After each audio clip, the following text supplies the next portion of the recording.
मैं अब आप सभी सम्मानीय जनों से अनुरोध करूंगा, आप सभी आए एवं मंच पर स्थान ग्रहण करें। परम सम्मानीय जन,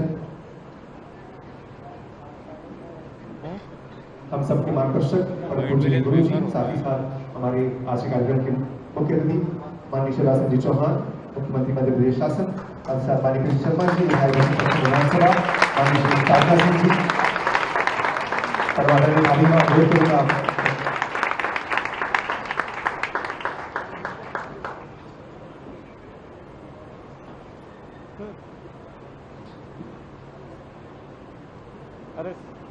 हम सभी की संस्कृति के अनुरूप, जैसा कि हम सभी जानते हैं, स्वागत का कार्यक्रम होता है, परंतु हमारे परिवार के इस पूरे प्रदेश को अपना परिवार मानने वाले ऐसे मुखिया माननीय मुख्यमंत्री जी ने एक बात हम सब के बीच कही है कि वो अपना स्वागत नहीं करना चाहिए, लेकिन आज ये स्वागत नहीं, मैं माननीय महोदय को ये याद कराना चाहूंगा कि आज ये पुष्पगुच्छ मां भगवती के चरणों में अर्पित होने के साथ उनके बाद ये आशीर्वाद के रूप में आपके बीच लाए गए हैं। मैं अनुरोध करूंगा, आप स्वीकार करें। मैं अनुरोध करूंगा परम पूज्य गुरु जी कुछ आशीर्वाद स्वरूप भेंट कर स्वागत करें। आगे बढ़ते हुए मैं अनुरोध करूंगा माननीय कृष्ण शर्मा जी, विधायक दक्षिण पश्चिम विधानसभा, आपके स्वागत हेतु हमारे बीच मौजूद हैं। परम सम्माननीय पुजारी जी श्री राजेंद्र पाराशर जी, आप आए एवं माननीय महोदय का पुष्पगुच्छ भेंट कर स्वागत करें।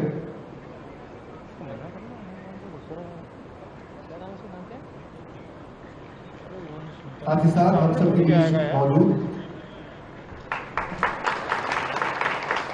माननीय श्रीमती साधना सिंह जी के स्वागत हेतु मैं अनुरोध करूंगा, हमारे बीच श्रीमती मंगला उपनीत जी मौजूद हैं, आप आएंगे पुष्पगुच्छ भेंट कर माननीय महोदय का स्वागत करें। ये आशीर्वाद स्वरूप पुष्प है जो मां भगवती के चरणों में स्पर्श कराकर आपके बीच करते हैं। बहुत बहुत धन्यवाद।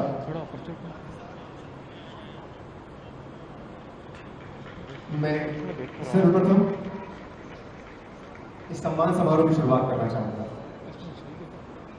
भाइयों बहनों, जिस प्रकार से सदी की इस भीषण त्रासदी में से एक कोविड-19 कोरोना वायरस, जिसने न केवल हमें बल्कि पूरी दुनिया को अपने चपेट में लिया, दुर्भाग्यपूर्ण हम सभी इसके साक्षी बने। इससे पूर्व कई वर्षों पहले भी प्लाग के रूप में भीषण त्रासदी आई थी, जिसके साक्षी ना तो हम बने, ना हमारे माता पिता, हमने केवल कहानियां सुनी थी। और इस बार हमें ये त्रासदी देखने को कुछ प्रतिशत के साथ ही साथ ये भेंट के माध्यम से एक छोटी सी कोशिश इन सभी कर्मवीरों को हमारे हृदय में बसाने की, जो पुण्य कार्य उन्होंने किया है वो सबसे बड़े है।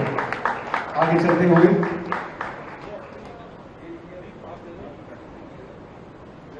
कार्यक्रम में आगे चलते हुए मैं अगला नाम आमंत्रित करना चाहूंगा मंच पर परम सम्मानीय प्रदीप कनौजिया जी हमारे मंच पर आ रहे हैं। जोरदार तालियां मिले इस मंच पर आ रहे हैं प्रदीप कनौजिया जी।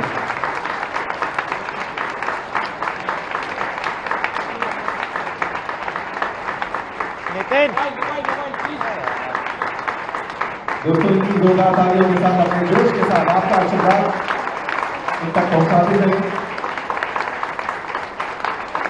सौजन्य भेंट के रूप में हम आप सभी का सम्मान कर रहे हैं। आप हम सबके लिए प्रेरणा है, ऐसी प्रेरणा जो जीवन भर हम सबके लिए याद रहेगी, हमें सीख देती है कि यदि हम एक ताकत और एक भयमुक्त होकर अपने कार्य को करें तो हम हर मुश्किल को पार कर सकते हैं। आगे चलते हुए मैं स्वागत करना चाहूंगा, हमारे बीच मंच पर आ रहे हैं परम सम्मानीय श्री जय मालवीय जी, स्वागत करूंगा जोरदार तालियों के साथ। जय मालवीय जी।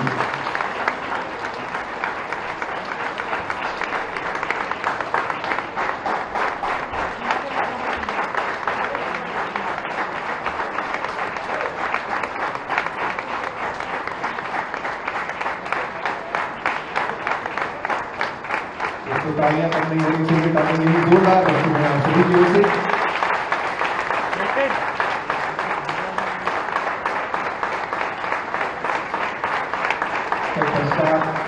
कार्यक्रम में आगे बढ़ते हुए मैं अपने अगले योजना को अनुरोध करना चाहूंगा, हमारे बीच आ रहे परम सम्मानीय श्री विशाल कसोटिया जी, स्वागत करूंगा तालियों के साथ माननीय श्री विशाल कसोटिया जी।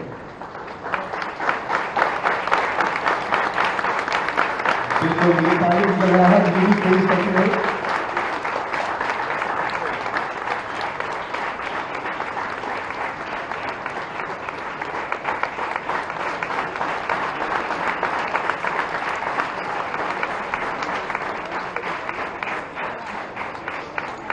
आगे चलते हुए मैं स्वागत करना चाहूंगा मंच पर श्री विशाल हंस जी हमारे बीच आ रहे हैं। तालियां हो जाए जोरदार।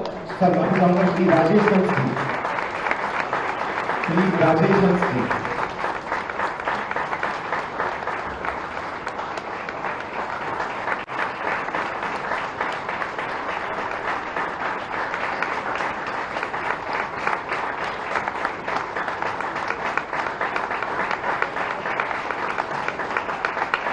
ये थे हमारे सभी योद्धा हथदा विश्राम घाट की ओर से।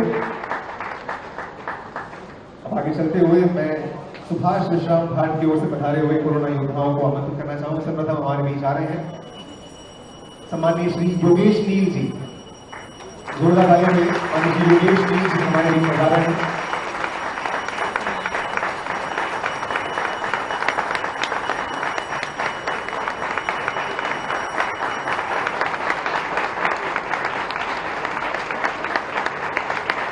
आप सभी ने हर व्यक्ति की इस अंतिम संस्कार की पूर्ण क्रिया पूर्ण विधिवत पूर्ण करी।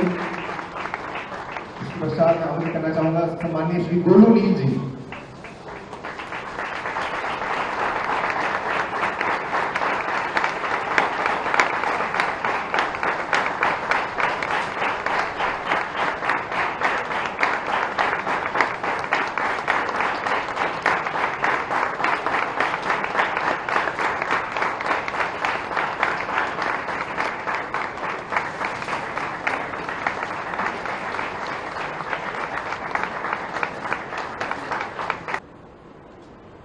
और जगत के हित के लिए जिन्होंने ये देह धारण की है, ऐसे परम पूज्य गुरुदेव, मैं उनके चरणों में प्रणाम करता हूँ।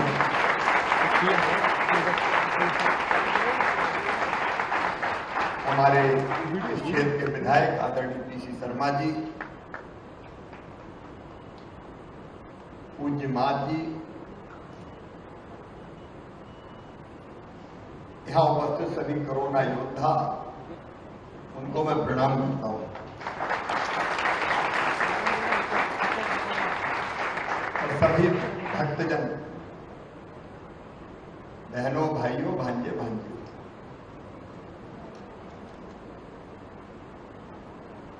करुणा धाम जैसे पीसी कह रहे थे, करुणा का सागर है। देखिए, गुरु का एक काम तो होता है सद्बुद्धि देना और सन्मार्ग पर चलाना। देश में कई ऐसे श्रेष्ठ संत हुए हैं जिन्होंने ज्ञान भी दिया और सन्मार्ग पर चलने का मार्ग भी बताया, लेकिन उससे भी आगे बढ़ के वो ज्ञान क्या जो कर्मों में परिणित ना हो जाए। बड़े गुरु जी के दर्शन मैंने नहीं किए, लेकिन आपके हृदय में करुणा के सागर को मैंने बहते हुए देखा है।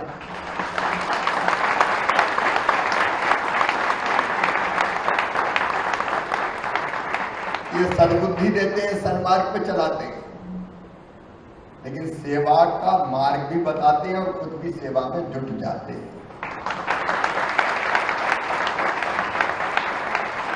अब ये अद्भुत कार्यक्रम है, मैं आपको प्रणाम करता हूं। हमने डॉक्टर्स का स्वागत कर लिया, पैरामेडिकल स्टाफ का सम्मान कर दिया, डॉक्टर, नर्स, वार्ड बॉय, अस्पताल में इलाज के कामों में लगे अन्य लोग, क्योंकि सचमुच में अज्ञात बीमारी थी जिसके बारे में कभी किसी को जानकारी नहीं थी। ऐसा भय था कि इलाज कैसे करें, और इलाज करते करते डॉक्टर भी संक्रमित हो गए, कुछ तो दुनिया छोड़ के चले गए। उनके सम्मान के कार्यक्रम भी अनेक हुए, किया जाना चाहिए, लेकिन 16 संस्कारों में से एक अंतिम संस्कार गुरु जी कह रहे थे वो भी यज्ञ है, और हरिश्चंद्र जी ने भी उस काम को किया। वैसे तो अंतिम संस्कार का सुन के ही परिजनों के अलावा, मित्रों के, रिश्तेदारों के अलावा बाकी शमशान घाट में जाने से भी डरते हैं। परिजन जाते हैं अलग बात है, लेकिन कोरोना से संक्रमित भाई और बहनों का अंतिम संस्कार इतना कठिन कार्य था कि कई परिजन भी शमशान घाट में अंतिम संस्कार करने से इनकार कर देते थे, दूर से ही प्रणाम कर देते। और अस्पताल में ऐसे दृश्य भी उपस्थित हुए जब कोरोना संक्रमित भाई या बहन की मृत्यु हो गई तो परिजनों ने कहा कि वो आप ही करो। ये रोज का किस्सा था कि दो सब रह गए, 3 सब रह गए, कोई ले नहीं रहा। तब ऐसे लोगों का भी आत्मीयता के साथ अंतिम संस्कार अगर किया तो इन कोरोना योद्धाओं ने किया।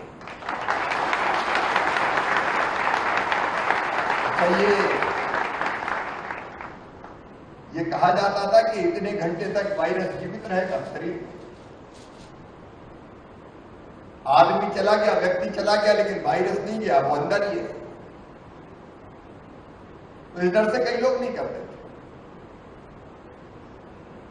लेकिन मैं प्रणाम करता हूं, इनने अपनी जान की परवाह किए बिना पूरे सम्मान के साथ उनका भी अंतिम संस्कार संपन्न किया।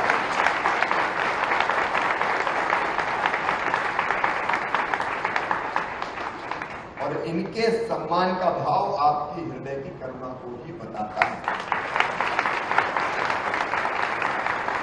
ये अंतिम पंक्ति के हमारे भाई और बहन, जब सब भी आते थे तो पहले दिन में 2, 4, 5, 10, लेकिन 118 एक गाड़ी में अनेक सब। अब वैसी परिस्थिति में जो सेवा का काम इन कोरोना योद्धाओं ने किया है वो सारी सेवाओं से बढ़ के, सारी सेवाओं से।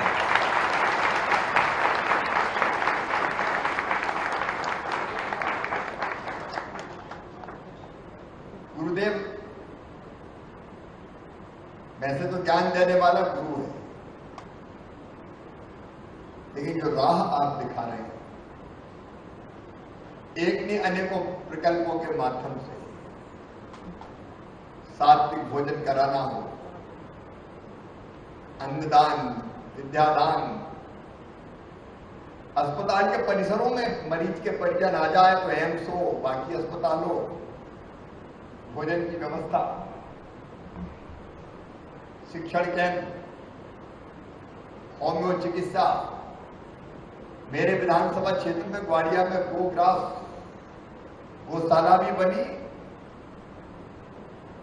गाय के प्रति भी करुणा जगाने का काम महाराज जी कर रहे हैं। गोस्वामी तुलसीदास जी ने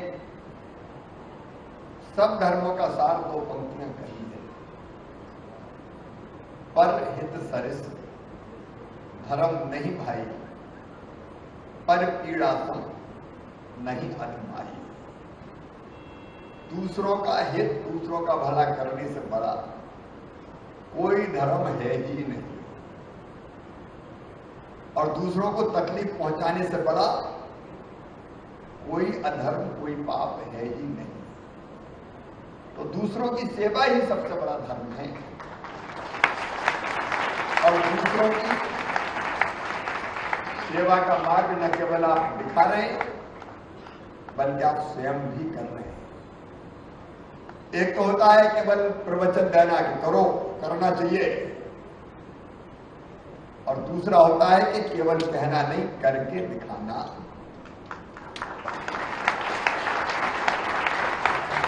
तो गुरु जी केवल प्रवचन नहीं देते, करके दिखाते हैं, भाषण से नहीं आचरण से सिखाते हैं। और इसलिए राजधानी भोपाल में ऐसे गुरुदेव को पाकर हम धन्य हैं।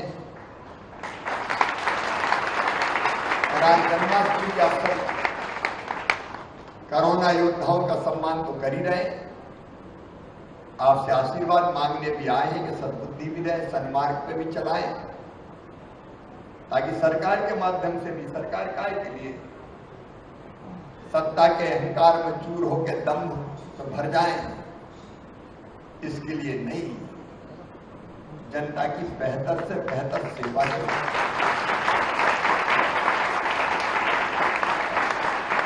गुरु जी, ये मेरे जीवन का सबसे कठिन समय चल रहा है। पीसी भाई बैठे हैं, अब 23 को मैंने शपथ ली, 24 से लॉकडाउन कर दिया। अब सब कुछ बंद, काम धंधा चौपट, बिजनेस व्यवसाय बंद, और सब बंद तो खजाने में पैसा आना भी बंद, तनख्वाह बांटने के लाले पड़ गए, देना तो दूर की बात है। ऊपर से कोरोना संक्रमित भाई बहनों का इलाज,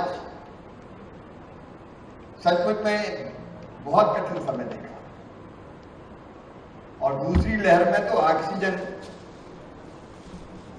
ऐसा संकट बन के टूटी कि रातों की नींद हराम। आज मैं मंदिर में बैठा हूं, 7 रात सोया नहीं मैं, कहां टैंकर पहुंचा है, ड्राइवर से भी बात करता था, भैया जल्दी ले आ, फलाने अस्पताल में।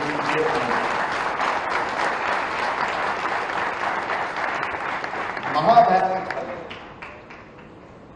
एक लहर से छुटकारा मिला तो थोड़े दिन के बाद हमने सोचा चलो चैन की सांस ले, अब तो दूसरी आ गई। यथासंभव जो सेवा की करते बनी वो करने में कसर नहीं छोड़ी, लेकिन अब तीसरी ना आ जाए, मैया से और गुरुदेव से यही प्रार्थना, क्योंकि जिंदगी भी जाती है, कष्ट भी होता है, अपनों को खोया है। अभी मैं जहां जा रहा हूं वहां उन बच्चों से भी भेंट करता हूं जिनके माता पिता नहीं रहे, और उनको आश्वस्त करता हूं कि चिंता मत करो, मम्मी पापा नहीं रहे लेकिन मामा तो जिंदा है, तुम्हारी व्यवस्था में कोई कसर नहीं। 5,000 रुपया महीना देना और बाकी व्यवस्था ये मंदिर में मैं दे रहा हूं, ये भी नहीं करे तो मां करवा रही है, गुरु करवा रहे हैं, तेरा तुझको अर्पण क्या लागे, मैं दे रहा हूं, ये भी अहंकार, ये भी नहीं होना चाहिए। लेकिन मां के हाथों में ठीक उपकरण बन के तीसरी लहर को भी रोक पाए। पीसी भाई ने बात की, अभी करीब 50,000 ये छोटे छोटे हाथ ठेला वाले, फुटपाथ पर सामान बेचने वाले भाई बहनों के खाते में 10,000 रुपया डाले। उसके पहले भी लगभग 3.5 लाख लोगों के खाते में, जो छोटे छोटे व्यवसायी है, उनका काम धंधा पर भी क्या है, कोशिश की। आगे भी मां की कृपा से प्रयास करते रहेंगे। पर जो गुरुजी ने एक बात कही, क्योंकि जन्माष्टमी है, हम सबको अपने अपने घरों पे पूजा करनी है, लंबी बात नहीं करूंगा, आप उसका जरूर ध्यान रखें। मैं गुरुदेव के सामने 2 चीजें मांगता हूं। मैं कुछ दिन पहले इंदौर गया, मेरा जबरदस्त स्वागत हो गया, भीड़ उमड़।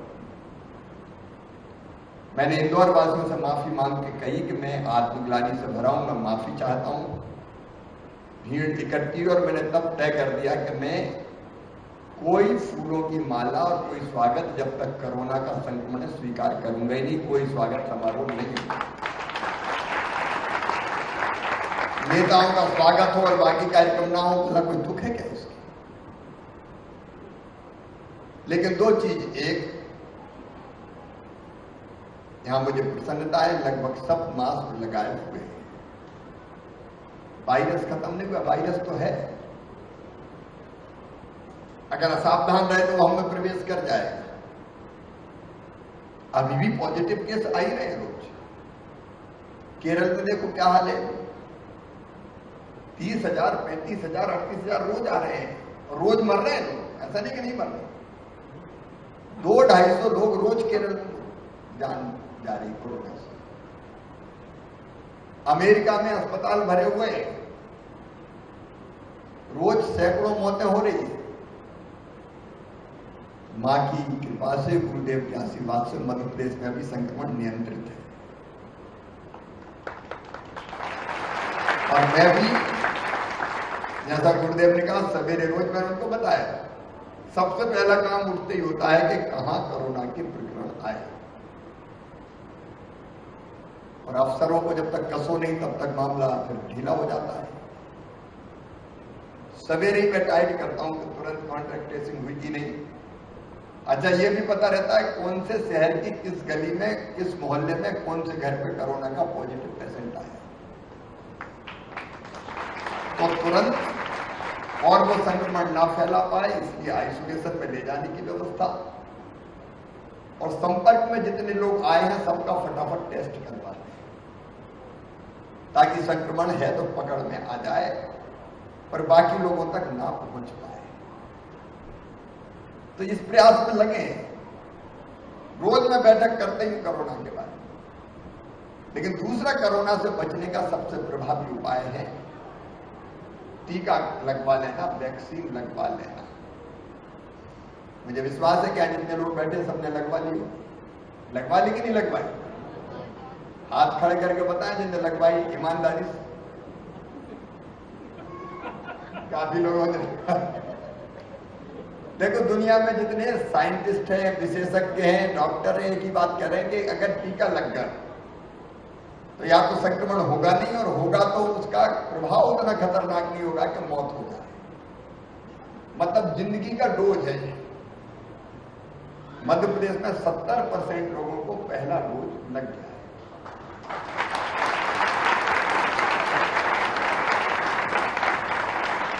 महाअभियान अपन ने चलाया, आपकी जानकारी में 30% लोग पहले डोज के लिए बचे हैं। हमारा संकल्प है सितंबर के महीने में 100% टीकाकरण करवा लेंगे, 100%। मैंने कहा ढूंढ के बीन के लाओ। राजनीतिक दलों के कार्यकर्ताओं का जैसे वोटर ढूंढते हो ना चुनाव में, वोट डालने चलो, वोट डालने चलो, ऐसे टीका लगवाने चलो, टीका लगवाने चलो। इसलिए महाअभियान चलाते हैं। महाराज जी, एक टीकाकरण का केंद्र ही खोल दें, यहां भी लगते हैं।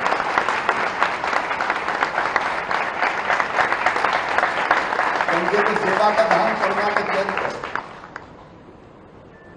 तो एक इसमें भी सहयोग करना। हमने लगवाए तो जो रह गए उनको लगवाना। अच्छा, महाअभियान किसी ने कहा क्या मुख्यमंत्री को सूझी? जब देखो महाअभियान इसलिए कि पहला लगवा के कहीं दूसरा लगवाने भूल गए, और इसलिए उनको याद दिलाना पड़ेगा कि भैया ये कंप्लीट तब होगा जब दूसरा डोज लग जाए। दूसरा डोज 14-15% लोगों को लगा है, और इसलिए जिनकी ड्यू डेट है, मतलब 28 दिन बाद या 84 दिन बाद कोविशील्ड और कोवैक्सीन का, उसके बाद दूसरा टीका भी लगवाना है।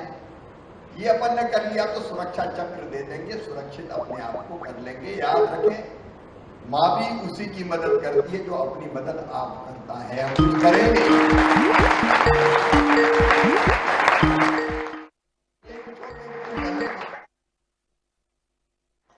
उससे काम नहीं चलेगा। कर्म प्रधान विश्व कर राखा, इतना तो हमको करना पड़ेगा। मुझे विश्वास है कि मध्य प्रदेश वासी कर लेंगे और हम अपने प्रदेश को सुरक्षित कर लेंगे। इस अभिनव कार्यक्रम के लिए गुरुदेव मैं आपको प्रणाम करता हूं। आपने उनको याद किया जो अंतिम पंक्ति के कोरोना योद्धा है, और एक बार कोरोना योद्धाओं को भी प्रणाम करते हुए आप सबको जन्माष्टमी की बहुत बहुत शुभकामनाएं। आपके शब्दों के लिए, जिस प्रकार से आप संकल्पित है पूरे प्रदेश के लिए, हम आपका आभार व्यक्त करते हैं। और इसी के साथ मैं आज के कार्यक्रम को समापन की ओर ले जाते हुए आप सभी का आभार ज्ञापन करना चाहूंगा। सर्वप्रथम परम पूजनीय गुरुदेव जी, जिनके आशीर्वाद से, आपके मार्गदर्शन से हमने इस कार्यक्रम को आयोजित करा। साथ ही साथ हमारे आज के कार्यक्रम के माननीय मुख्य अतिथि महोदय माननीय शिवराज सिंह चौहान, मुख्यमंत्री मध्य प्रदेश शासन, माननीय महोदय का बहुत बहुत आभार। साथ ही साथ हमारे सम्मानीय अतिथि क्षेत्र के विधायक माननीय श्री पी शर्मा जी का बहुत बहुत आभार। हम सब के समक्ष मौजूद वो कोरोना योद्धा जो कि अभी कर्मवीर के रूप में जाने जाएंगे, जिन्होंने अपने कर्मों को से हम